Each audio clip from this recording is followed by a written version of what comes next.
ஓம் Sairam. கபர்டே diary.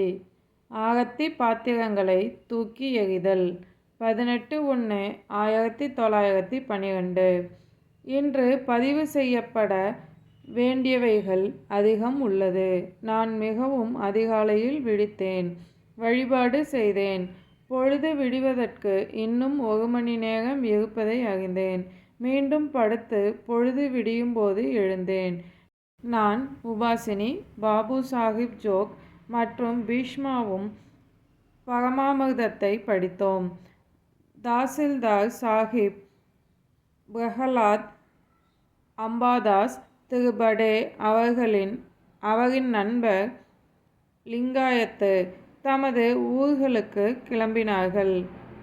பின்னர் குறிப்பிடப்பட்ட இருவரும் கிளம்புகிற தருணத்தில் உத்தரவு பெற்றார்கள்.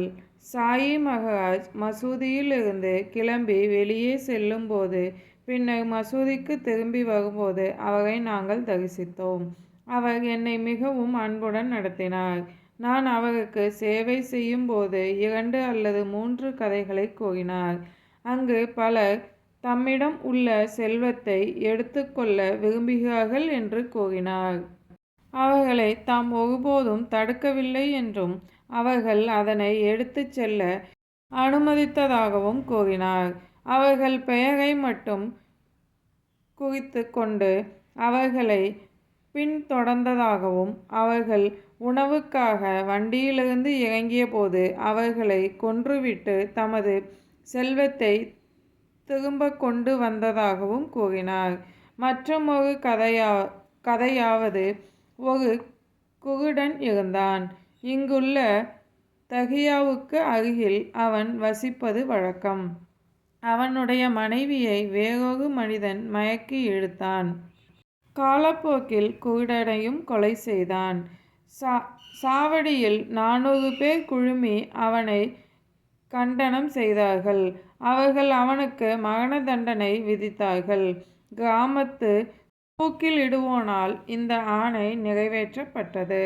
அவன் தனது கடமைக்காக மட்டும் அவன் இதை செய்யவில்லை.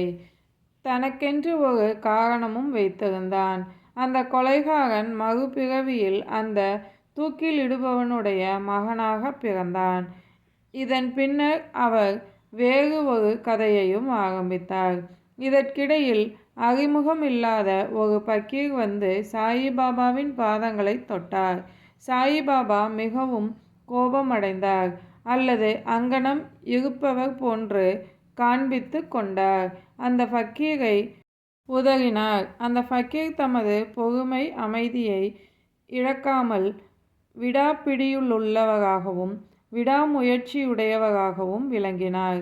கடைசியாக அவர் வெளியே சென்று காம்பவுண்டு சுவற்றுக்கருகில் வெளியே நின்று கொண்டார். சாயிபாபா மிகவும் கோபமடைந்தார். ஆரத்திக்குரிய பாத்திரங்களையும் பாக்தர்கள் கொண்டு வந்த பாத்திரங்கள் நிறைந்த உணவு பதார்த்தங்களையும் தூக்கி எறிந்தார். ராம மாருதி பாபாவை அலைக்காக தூக்கினார். அவர் பின்னர் ஏதோ உயர்ந்த இடங்களுக்கு தாம் அனுப்பப்பட்டது போன்று தாம் மிகவும் சந்தோஷம் அடைந்ததாகவும் கூறினார். பாக்யா எனப்படுபவரும் மற்றும் ஒரு கிராமவாசியும் சாயி மகராஜால் கடுமையாக நடத்தப்பட்டனர்.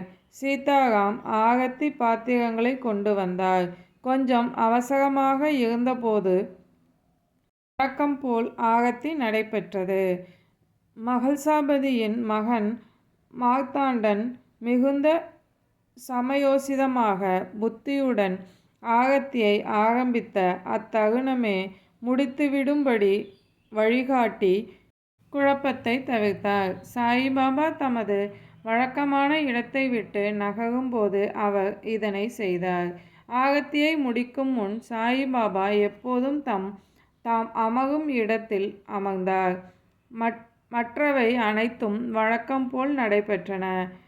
உதி தனித்தனியாக விநியோகிக்கப்படாமல் மொத்தமாக நடைபெற்றது என்றபோதும் அவர் உண்மையில் கோபமாக இல்லை. இவை அனைத்தும் ஒரு லீலையாகவே புரிந்தார். இவ்வனைத்து சம்பவங்களும் எங்களை தாமதமாக்கிவிட்டது. தாத்யா பாட்டீலின் தகப்பனாரின் தவ சக்தியின் போது அதன் ஒரு பகுதியாக அவர் அனைவருக்கும் விருந்து படைத்தார். நாங்கள் மாலை 4:30 வரைக்கும் மதிய உணவை கொள்ளவில்லை. இதற்குப் பின் எங்களுக்கு சிறிதும் நேரம் இல்லாததால் சாயி மகராஜ் தனது வழக்கமான உலா வருவதற்காக வெளியே வருவதை காண விரைந்தோம். அவரும் வழக்கம் போல் வந்தார். நாங்களும் எப்போதும் போல் அவரை வணங்கினோம். வாதாவில் வழக்கமான ஆரத்தி நடைபெற்றது. மேகா எழுந்து நிற்கக்கூட வலுவில்லாமல் உடல் நலம் குன்றியிருந்தார். இரவில் சாயிபாபா அவருடைய முடிவை முன் உரைத்தார். சாவடி ஊர்வலம் நடைபெற வேண்டிய நாள் ஆதலால் சாவடி ஊர்வலத்தில் நாங்கள் பங்கேற்றோம். நான் வழக்கம் போல் அலங்கார குடைபிடித்து வந்தேன். அனைத்தும் எவ்வித தொந்தரவுமின்றி நடந்தேறியது. சீதாராம் ஆரத்தி எடுத்தார். இரவில் பீஷ்மாவின் பஜனையும் தீக்ஷித்தின் இராமாயண பாராயணமும் நடைபெற்றது. பின் குறிப்பு: சூறாவளி, புயல் போன்ற கடுமையான வார்த்தைகளின் போது எனது மகன் பல்வந்தை தாம் காப்பாற்றியதாக கூறி விஷயத்தை வெளிக்கொட்டினார். அதன்பின் அடிக்கடி அவ்வார்த்தைகளை கூறினார். பக்கீர் தாதா சாஹிப்பை என்னை கொல்ல விரும்புகிறார். ஆனால் நான் அதனை அனுமதிக்க மாட்டேன். அவர் இன்னும் ஒரு பெயரை கூறினார். ஆனால் இப்போது அதனை என்னால் நினைவு கூற இயலவில்லை. சாயின் வார்த்தைகள் மீது நம்பிக்கை வைப்போம்.